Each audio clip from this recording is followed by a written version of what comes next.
Nowadays, pickup trucks have to sit astride the two categories of commercial vehicle and luxury SUV. So their skill set has to be pretty wide. And speaking of pretty wide, here is the VW Amarok, one of the widest pickup trucks on the market right now. It looks fantastic, and to be fair, it looks right a lot of checks. But can those checks be cashed by everything going on under the hood? Well, the only way to find out is to give it its very own Vanarama Road Test.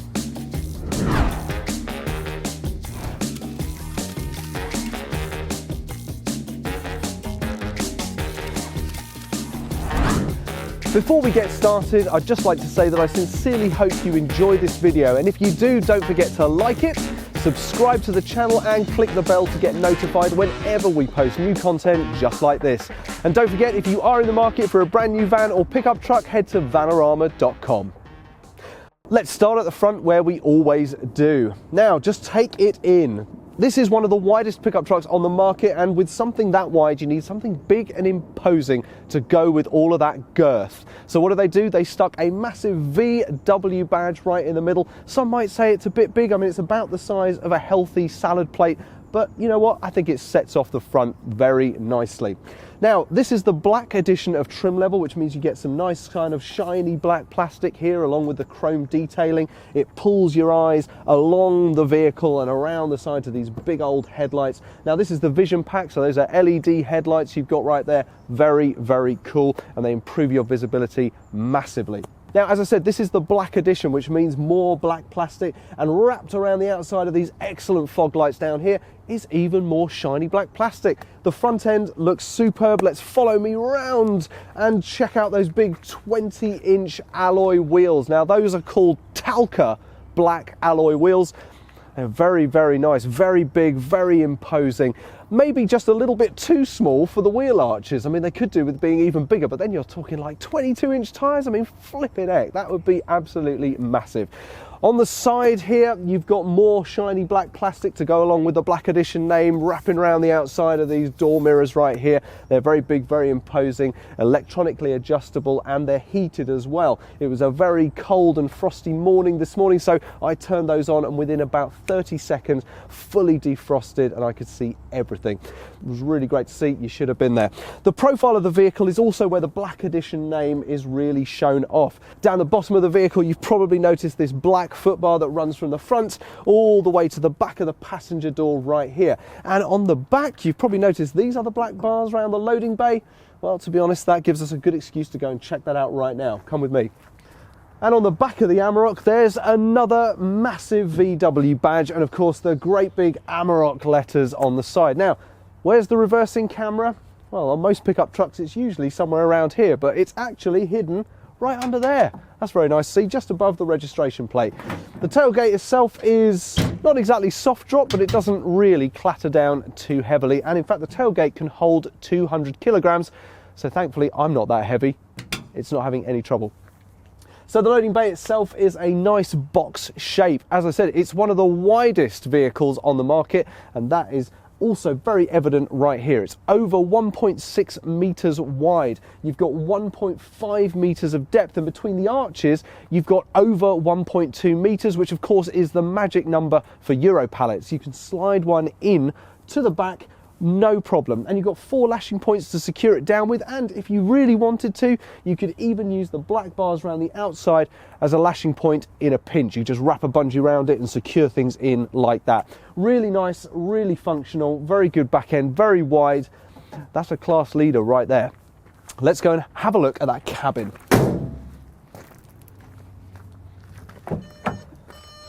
Aha, the chimes, the chimes. Well, the first thing you notice when you get into the VW Amarok is all that width in the back is translated perfectly into the cabin. It's probably one of the widest I've sat in. When I've taken it on test drives before we started filming the review, I noticed just how much vehicle seemed to be on my offside. And of course, all that width is translated onto this interior perfectly. You've got a very wide center console, you've got a very wide armrest as well. I mean, I usually would expect an armrest to be kind of half the width of this, but I've got a lot of room, which means the passengers get to benefit from it just as much as the driver.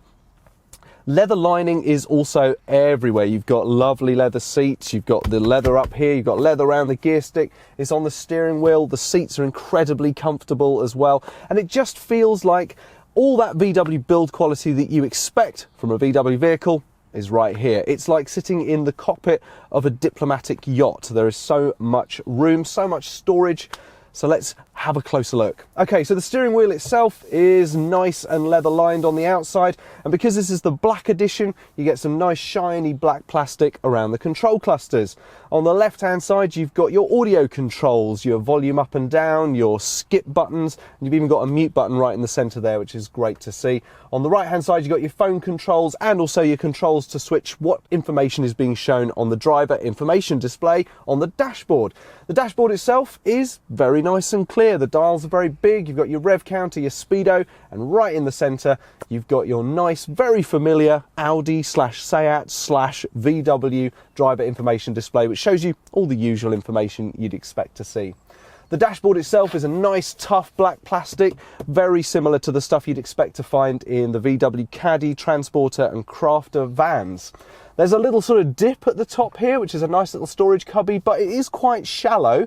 However, it does have a loading lip at the back, which I think will hold things nicely in place. There's even a 12-volt socket snuck into the left-hand side of it right there, which is very useful because, hey, you can never have enough 12-volt sockets.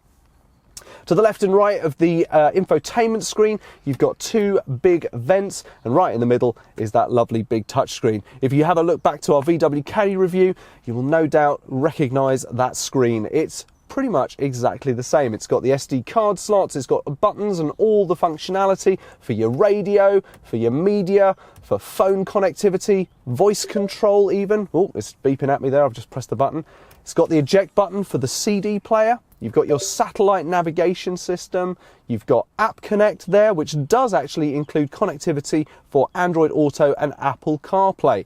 Now, you can choose to connect your phone through Bluetooth, or you can use the hard connections down here. You've got a USB socket and an aux in as well. And then finally, you've got a menu button, which allows you to find all of those things on the touchscreen if you want to use that instead of the hard buttons. So it's nice, you've got all your options right there. The volume control and the tuner dial are also very nice and easy to use. You've got your volume control here and it's all mirrored up on your steering wheel as well. So like I say, you've got multiple ways to interact with the infotainment system. Below that, you've got a line of buttons. You've got two blank ones at the end. Next to that, you've got your passenger airbag indicator. You've got your hazard light switch right in the middle. You've also got a little switch here that controls the LED bar light just above the loading bay. To the left of that, you've got your parking sensor button, which means you can actually turn them on and off, but they're so useful, I'm not really sure why you would. And then the final button there turns off the engine auto start-stop function. But again, if you like saving money, why would you turn that feature off? Below that, you've got a very, very nice set of climate controls. You've got two blank buttons either side. Then you've got your directional button right there. You can choose whether you want the air circulating around the car, up in your face, down on your feet, or demisting the windscreen. And you've also got these lovely dials, which just, I mean, they're just so nice to use. VW's controls for their climate controls are really, really nice. Again, if you remember or have watched our reviews of the VW Caddy or the VW Transporter, those buttons will look very, very familiar. Just below that, you've got your gear stick, which this is the automatic version. It's got an 8-speed gearbox and a very nice to handle gear stick. When you flick it into reverse, it turns on your reverse parking camera. Gives you great visibility of everything behind you. And on the left-hand side of the screen, you've got your proximity warning, so you can actually see how close you are to things in front of you and behind you as well. They really did think of everything. I'll just put that back into park. To the left and right of the gear stick, you've got your heated seat controls. They've got two settings, very hot or not so hot, and the passenger and the driver both benefit from those. You've got a 12-volt socket up here with its little hatch, and then on the other side, Black Edition, you get the smoker's pack. So you actually do have a 12-volt cigarette lighter. That's very interesting. You've got some other buttons down here. There are a few blank buttons, but you've got some other buttons down here. You've got your off-road traction control setting, and you've also got your general traction control setting here, which you can turn on and off as well. Again, I think you're probably only going to use that in wintry or muddy conditions. You've got some very nice cup holders down here. As you can see, I've got my coffee cup in there, and it's great to see that this one actually is nice and deep and snugly, holds it all nicely in place. Because this is the smoker's pack, you also get your ashtray but smoking is a very nasty habit, so if you choose to do it, that's fine. You've got your handbrake here, which is nice and tough. It releases very easily and makes a very nice sound when you engage it. I always like hearing a good ratcheting noise when I engage a handbrake. Then you've got your armrest. As I said, nice and wide. Passenger and driver will both be able to take advantage of that. It's got a little catch under there and it just flicks open, and you've got actually quite a nice generous little cubby hole. It doesn't go as deep as I thought it would because, well, it's so sunny I can't actually see the bottom of everything. But yeah, there's plenty of room in there for, well, pretty much anything you'd like, beyond, you know, anything larger than a sandwich I think would probably get crushed. But anyway, it's very nice and functional up here. You've got great big sun visors, you've got a nice little sunglasses holder up here as well, and it's got everything you'd kind of expect to find in a modern pickup truck. So let's have a look at that storage in a little more depth. In the doors, you've got some generous storage. However, I don't think it's quite large enough to fit a litre bottle of water, but you will be able to fit maybe a half-litre bottle of water or something like that. As I said, you've got that kind of little dip in the top here. It's very shallow, so I probably don't imagine there are going to be many people using that for anything more than maybe a rolled-up newspaper or something like that. And with that, let's have a look in this lovely glove box. Well, do you know what? Underwhelming. I thought it was going to be bigger than that, but ample room in there for your manual, your locking wheel nuts, the massive great big bit of packaging for your SD card with all your maps on, and apart from that, not a lot else. But I guess there are some other little areas that must make up for it. Where are they? They're under the seats. You've got one under the passenger seat. You just open this little hatch and you can stash 1.5 kilograms worth of extra bits and bobs in there. And you've also got one under the driver's seat as well. So there you go. That's the front of the cabin. Let's have a look what your other passengers are going to be dealing with in the back. Oh, the chimes again. And here we are at the very back of the cabin. Now I'm going to hop in.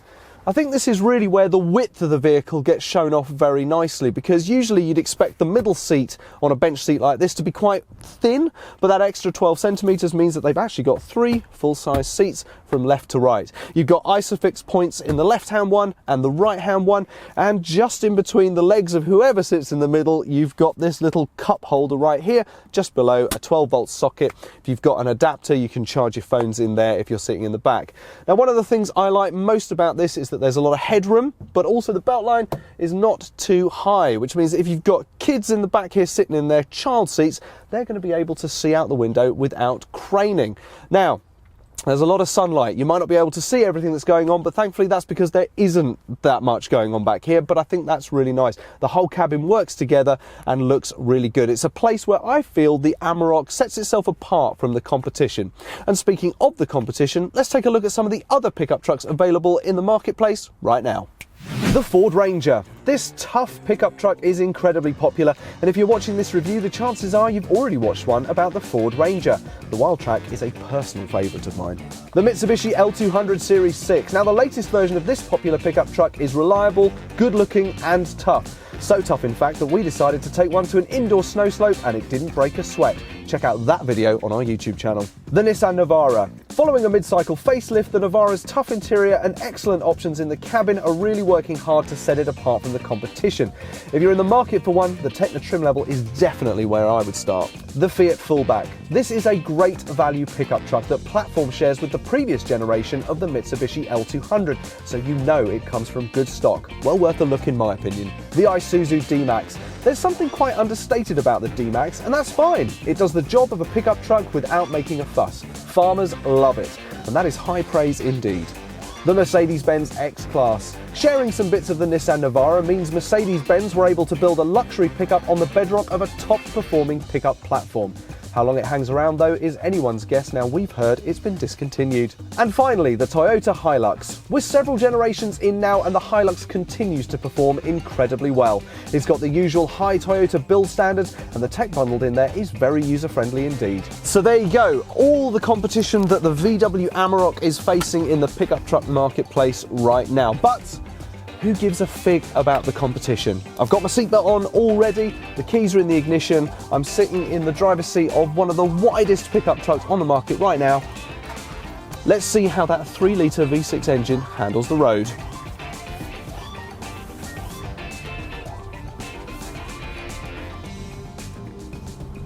When you see a vehicle that looks as nice as the VW Amarok, you kind of hope that it's going to drive as well as it looks.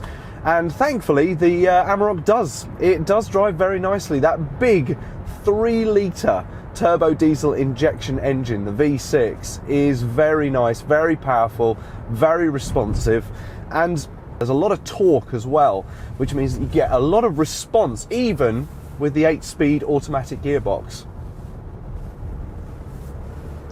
You put your foot down on the accelerator and you don't get a sort of a bump of power, but what you do feel is a rising surge. And actually you can hear from the engine, it's almost like it's like the Kraken is awaking. It's like it's all bubbling to the surface and it's just waiting for you to put your foot down on the accelerator for it to really pick up.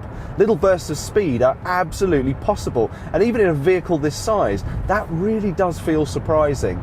But the VW Amarok, again, it just doesn't feel like it's breaking a sweat when you do.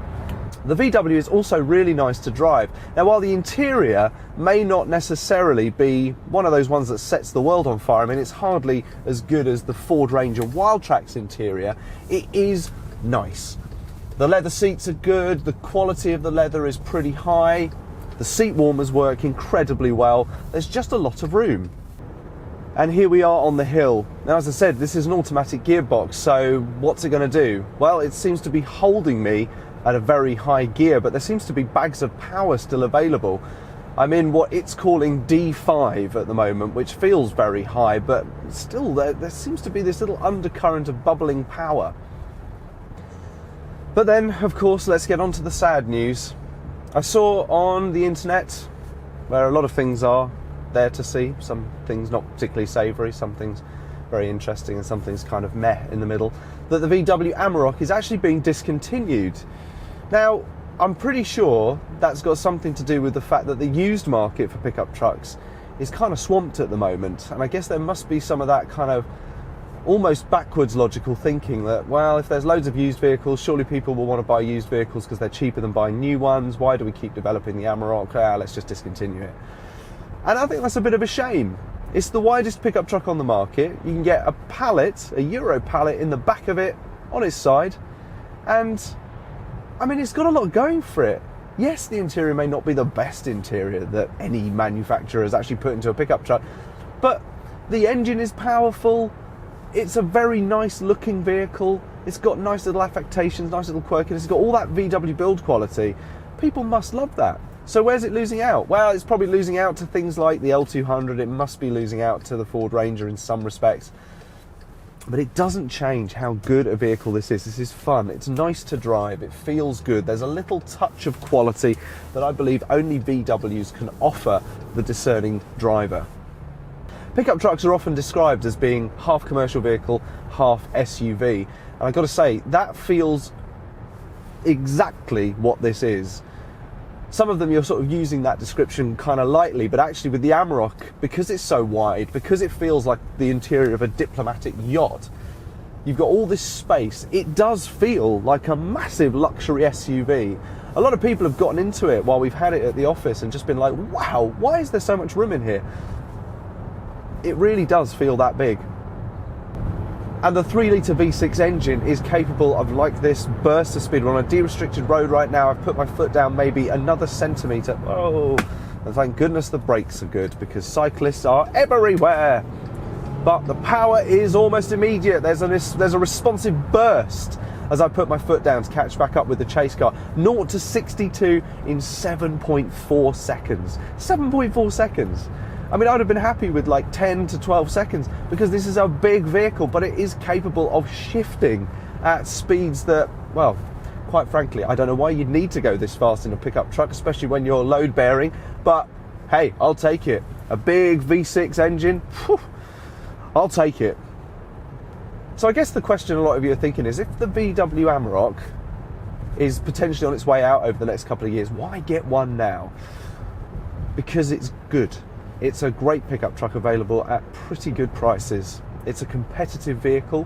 This is the Black Edition, but the Highline level of trim has everything that the Black Edition has on it, apart from a few little shiny black bits of plastic, a little bit of detailing around the grille and the fog lights. But it's got to be said, are you really going to miss that? No, you can save yourself a bit of money, get the Highline version. If you really want something big and bulky that looks ostentatious and makes you stick out in a crowd, the Highline will do just as good a job as the Black Edition, in my opinion. And it always feels like the Amarok is slightly overlooked. It's almost like the L200, especially the new Series 6, and the Ford Ranger kind of monopolise people's minds when it comes to pickup trucks. Maybe the Nissan Navara sneaks in there a little bit as well. But actually, when you're behind the wheel of an Amarok, you start to question why that's the case. Why are more people not driving the Amarok? Why are more people who want to drive something for work and for the family not picking something like this? Is it because it's just a little bit thicker and it makes parking in a supermarket just that little bit harder? I don't know, because I've been parking at supermarkets in this vehicle and I haven't had any problems whatsoever.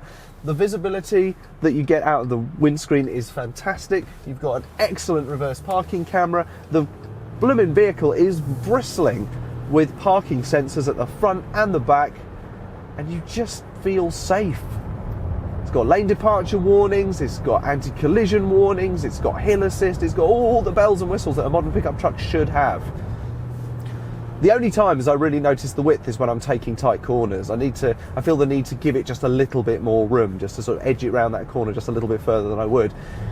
And it's amazing how much a difference just 10 centimetres can make. The Mitsubishi L200 is just about 1.5 metres wide. This is just over 1.6. It's only just over 10 centimetres wider, and yet it feels like there's an awful lot of vehicle hanging off the left-hand side. But it's not a deal breaker. All that width translates to more practicality, more robustness, more reliability, a little bit more weight. But the payloads are comparable. Its brake towing capacity is comparable to many of the other competitors. It's another one, a member of the rank and file. It's a real shame this has been discontinued. So if I were you, I'd get your hands on one before. You can't find them anywhere else and you have to make do with a used one. Why drive a used one when you could be driving a brand new one? It's beautiful. Just edging around the corner, open straight road, no ice, here we go. And there we go, an almost instant surge of power, the V6 engaging, chasing up to the chase car really, really, really fast. And I've caught up so quickly, I'm going to have to put the brakes on. You don't get that with the 3.2 litre in the Ford Ranger. Don't tell them. So, how do we finish this one? Well, if you're looking to drive one of the widest pickup trucks on the market right now, then the VW Amarok is the place to start. The Black Edition trim level adds some aesthetic touches, which some people are going to like, some people won't. It's like the Marmite of pickup trucks. But that 3-litre V6 engine under the bonnet is just so much fun to drive. I could not believe how much pace this vehicle can pick up in such a short space of time. The loading bay as well is also a major plus point on this vehicle. 1.2 metres, being able to get a Euro pallet in and out, that's a major, major tick in the box. And the cabin is nice, spacious and luxurious. So, go for the Black Edition, go for the Highline trim level, it's really up to you. At the end of the day, if you go for an Amarok, you're getting one of the widest vehicles on the market with one of the most fun engines you will drive. Trust me. If you've enjoyed this video, don't forget to like it, subscribe to the channel and click the bell to get notified whenever we post new content just like this. And if you're in the mood to watch another video, click one of the links above.